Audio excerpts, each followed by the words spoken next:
Hi, this is Dan Nolan, President of Hugh Johnson Advisors. We're going to have a short session today on tax planning. It's that time of year again. The one thing we know for sure is December 31 is the last day we can do tax planning. After that, the only thing you can do is file your return.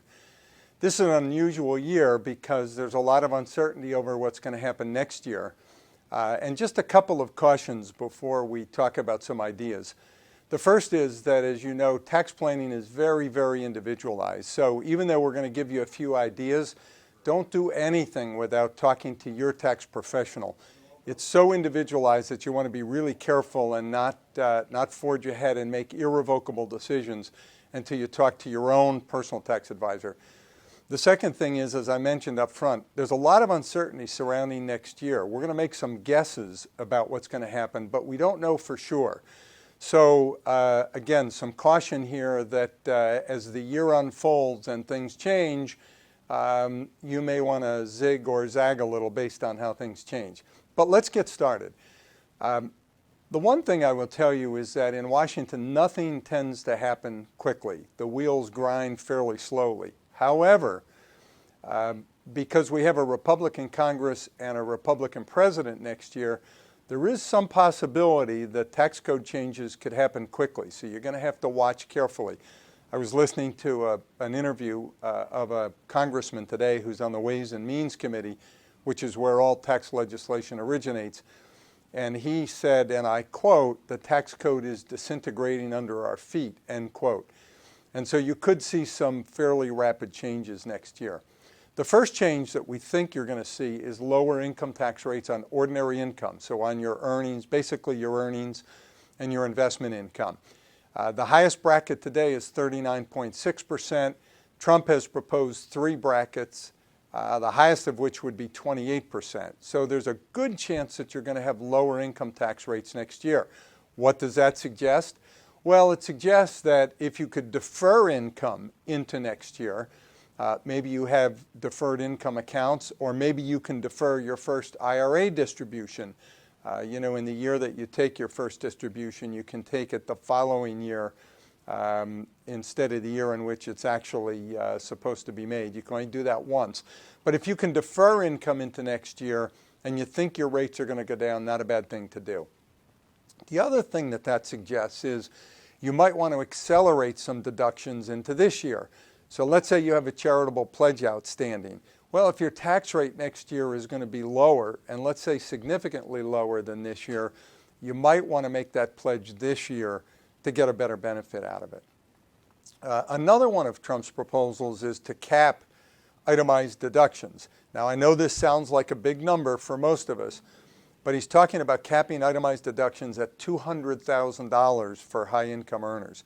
Well, again, if you have large charitable pledges or other big deductible items and you can accelerate them into this year, you probably want to do that. Here's another tip.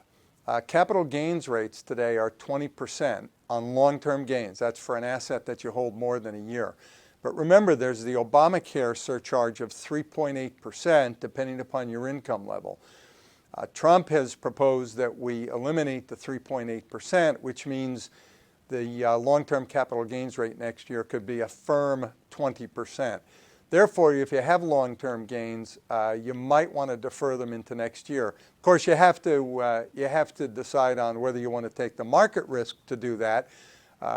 Your call, but long-term gains next year could be lower than this year. And now let's just talk about gains and loss planning for a minute. And I'm ignoring the Trump proposals, and I'm just talking about generally good gain and loss planning. Remember that short-term gains offset short-term losses, long-term gains offset long-term losses, but once you've offset all of your gains, any losses will offset any gains. So you'll want to take account of where you are this year. If you've already booked gains or if you've already booked losses, you may want to do some trades before year end to zero out your gains. Also remember that if you have losses in excess of gains, that you can take up to $3,000 a year against ordinary income.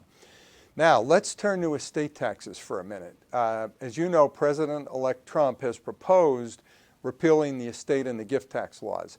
So that could mean that next year there are no taxes on gifts and there are no taxes on estates. Does that suggest you do anything? Well, a couple of quick thoughts.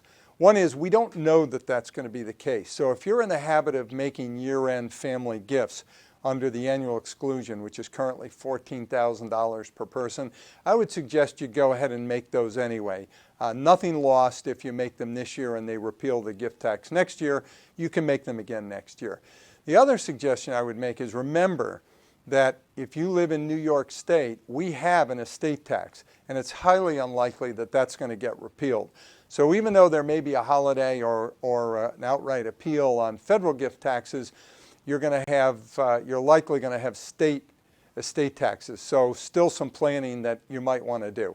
Those are just some very quick suggestions. It's a little bit of an interesting year because of the uncertainty over next year. As always, we are around. If you have questions, give us a call. And I can't impress on you enough the notion that you must check with your personal tax advisor before you take any of these steps. So those are some ideas. We hope they're helpful, and we'll be back to you again soon. Thanks.